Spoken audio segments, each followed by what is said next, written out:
मैं मतलब विकास, लेकिन सब मुझे प्यार से विक्की बुलाते हैं। प्यार से, हाँ प्यार से। मैं 23 साल का हूँ। मेरा जन्म शहर में हुआ और मैं वहीं पला बढ़ा। जैसे ही मैं कॉलेज पहुंचा मुझे एहसास हुआ कि मुझ में कुछ खास है। खास मतलब मैं बहुत ही गुड लुकिंग हूँ। लड़कियां मुझसे 2 बातें करने के लिए तरसती थी। वैसे खूबसूरती तो भगवान की देन है, लेकिन कुछ चीजें हमें खुद बनानी पड़ती है, जैसे अपनी शारीरिक बनावट। इसलिए मैं रेगुलर जिम जाने लगा। मैंने इसकी आदत डाल ली और अपनी ये जबरदस्त बॉडी बनाई, वो भी 6 पैक के साथ। ये आसान नहीं होता। उसके बाद सबसे जरूरी होता है आपका बोलचाल। आपकी शख्सियत से सामने वाला शायद थोड़ी देर के लिए इम्प्रेस हो जाए, लेकिन आपकी असली कीमत आपकी जुबान तय करती है, मतलब आपकी मीठी मीठी बातें। इसलिए आपको शब्दों का जाल बुनना आना चाहिए, ताकि जिसे चाहिए उसे अपने जाल में फंसा सके। अब आप पूछेंगे कि ये सब क्यों? बताऊं? अरे सुकून के लिए। हाँ, जिस्मानी सुकून।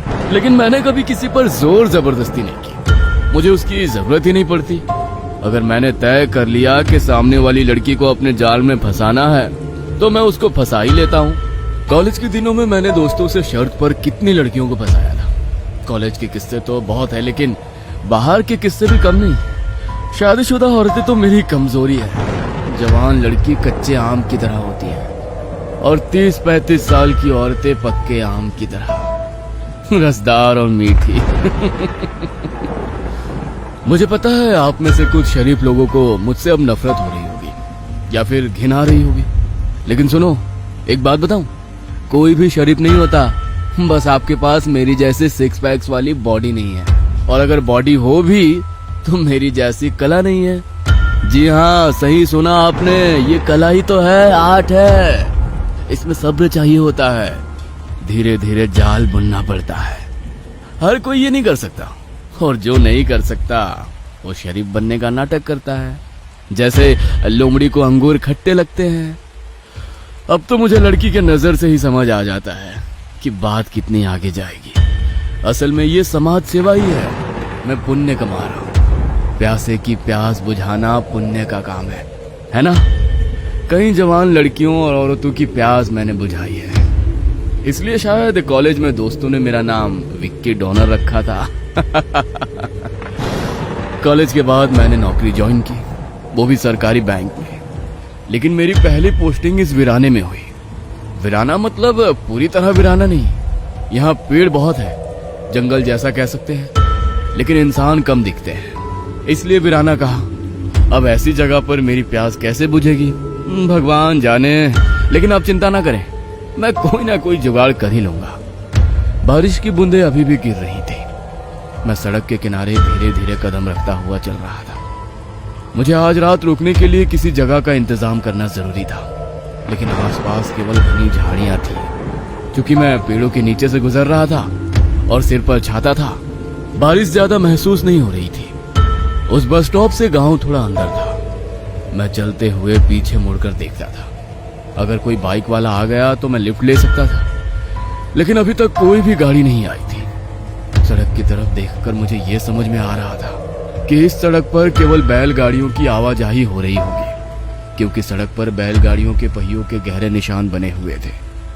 लेकिन मुझे एक बात समझ में नहीं आती, ऐसी सुनसान जगह पर बैंक क्यों?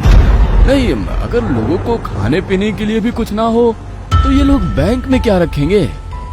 शाम के 6 बज रहे थे। अब हर तरफ अंधेरा छाने लगा था। ऊपर से आसमान में काले बादल जमा हो गए थे, जिससे और भी अंधेरा हो रहा था। मैं अपनी बैग संभालते हुए धीरे धीरे आगे बढ़ने लगा। तभी बैल की घंटी की आवाज आई। शायद कोई बैलगाड़ी पीछे आ रही थी। मुझे राहत मिली। चलो, कुछ तो मिला। पीछे बैलगाड़ी में चारा लाद कर एक आदमी उसे चला रहा था। मैं उसकी तरफ बढ़ा और उसे रोक लिया। वो काले रंग का था। उसकी काली सफेद दाढ़ी बढ़ी हुई थी। बारिश से बचने के लिए उसने थैली की टोपी जैसा कुछ बना रखा था। उसकी आंखें लाल थी। वो बिना कुछ कहे मुझे घूरता रहा। अब नमस्ते, मुझे लिफ्ट चाहिए थी, मैंने उससे कहा। उसने कुछ देर मुझे ऊपर से नीचे तक देखा। शायद उसे लिफ्ट का मतलब समझ में नहीं आया। अब मुझे आगे गांव तक छोड़ देना प्लीज। मैं दोबारा बोला। उसने फिर बिना कुछ कहे सिर से इशारा किया कि मैं बैठ जाऊं। मैं तुरंत पीछे गया। गाड़ी में पहले ही सामान था। मैंने पहले अपनी बैग रखी और फिर बैलगाड़ी में चढ़ गया। उसने बैल को रस्सी से झटका दिया और बैल धीरे धीरे चलने लगे। मैं यहाँ नौकरी पर लगा हूँ बैंक में। उसके बिना पूछे मैंने खुद जानकारी दी। उसकी नजर सड़क पर थी। मैंने उसका गंभीर चेहरा देखा। बेचारा शायद किसी टेंशन में होगा। मैं कुछ देर तक चुप रहा। फिर मैंने पूछा, अब क्या यहाँ मुझे कोई कमरा मिल सकता है? मेरे इस सवाल पर उसने मुझे देखा लेकिन कुछ नहीं कहा और फिर से आगे देखने लगा। अब मुझे उसका बर्ताव समझ में नहीं आ रहा था। अब मैं चुप रहा। मेरी नजर सामने गई। मध्यम रोशनी में मुझे दूर सड़क के किनारे एक बड़ी हवेली दिखा। शायद वो एक फार्म हाउस था। वहां एक लोहे का गेट था। अचानक उस गाड़ी वाले ने चाबुक मारा और बैलों को तेज दौड़ाया। वो अचानक बेचैन सा लगने लगा था। बैलगाड़ी गेट के पास से गुजर रही थी। तभी मैंने अंदर देखा। हवेली के गेट से हवेली के दरवाजे तक एक औरत अपनी पतली कमर को हल्के झटके देते हुए चलती जा रही थी। बारिश की वजह से वो पूरी तरह भीग चुकी थी और उसकी काली साड़ी उसके शरीर से चिपक गई थी। उसके लंबे काले बाल भीग चुके थे। उसकी जवानी झलक रही थी। मैं उसे निहारते ही जा रहा था लेकिन वो बेवकूफ गाड़ी वाला बैलगाड़ी तेज दौड़ा रहा था। ओ भाई, गाड़ी रोको। मैंने उस औरत पर से बिना नजर हटाए उस गाड़ी वाले से कहा लेकिन वो गाड़ी वाला सुनने के बावजूद गाड़ी चला रहा था। मैंने उसकी पीठ पर हाथ मारते हुए गाड़ी रोकने के लिए फिर से कहा। फिर भी वो नहीं सुन रहा था। मुझे उस औरत को देखना था जो जवानी से भरी हुई थी। गाड़ी रोको। मैं लगभग चिल्लाते हुए उससे गाड़ी रोकने के लिए कहा। इस बार उसने गाड़ी रोक दी। मैंने अपनी बैग ली और नीचे उतर आया। सुनाई नहीं देता क्या? हाँ? मैंने थोड़ा गुस्से में उससे कहा। उसकी लाल आंखें एकटक मुझे देख रही थी लेकिन ना जाने क्यों उसमें मेरे प्रति दया के भाव थे। मैंने उसकी ओर ज्यादा ध्यान नहीं दिया और बैग लेकर उस बंगले की तरफ चलने लगा। थोड़ी देर बाद बैलगाड़ी के जाने की आवाज आई। यानी कुछ देर वो बैलगाड़ी वाला मुझे ही देख रहा था। क्या उसे कुछ बताना था? लेकिन उसने क्यों नहीं बोला? शायद वो गूंगा होगा। अरे छोड़ो, मुझे क्या फर्क पड़ता है। मुझे तो उस औरत को आंखें भर कर देखना था।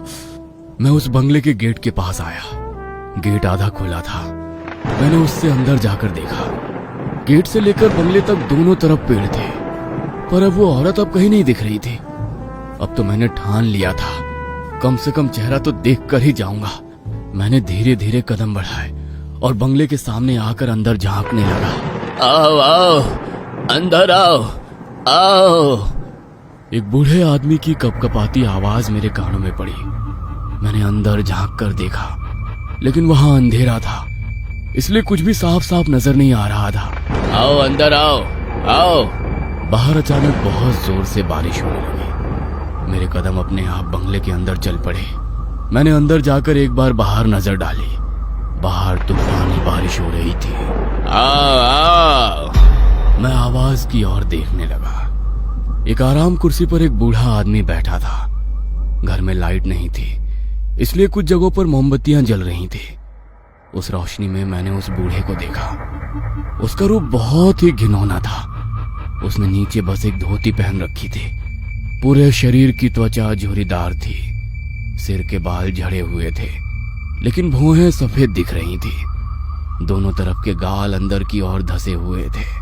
उसकी झुर्रीदार त्वचा लटक रही थी। उसके पास की मेज पर शराब की बोतल रखी थी, टकीला वोडका। मैं देखते ही इसे पहचान गया। वैसे ये मेरा भी पसंदीदा ब्रांड है। तो वो बूढ़ा नकाशीदार ग्लास पकड़े बैठा था। मैं उसके पास गया। उसने पास वाली कुर्सी पर बैठने का इशारा किया। नमस्ते, मैं गांव में नया हूँ। बाहर बारिश है, क्या आज रात रहने की जगह मिल सकती है? उसने मुझे देखा और हंसने लगा। ना जाने क्यों मुझे देखकर उसे बहुत खुशी हुई थी।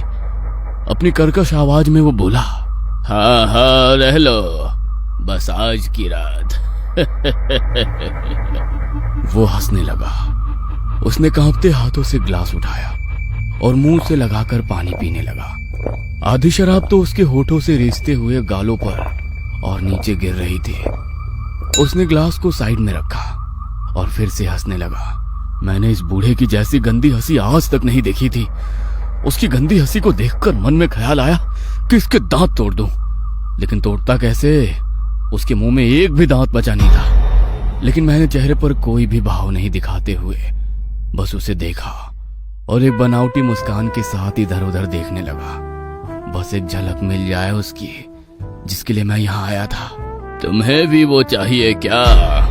उस बूढ़े ने गहरी आवाज में अचानक पूछा। मैं उसकी बात सुनकर चौंक गया और उसे देखने लगा।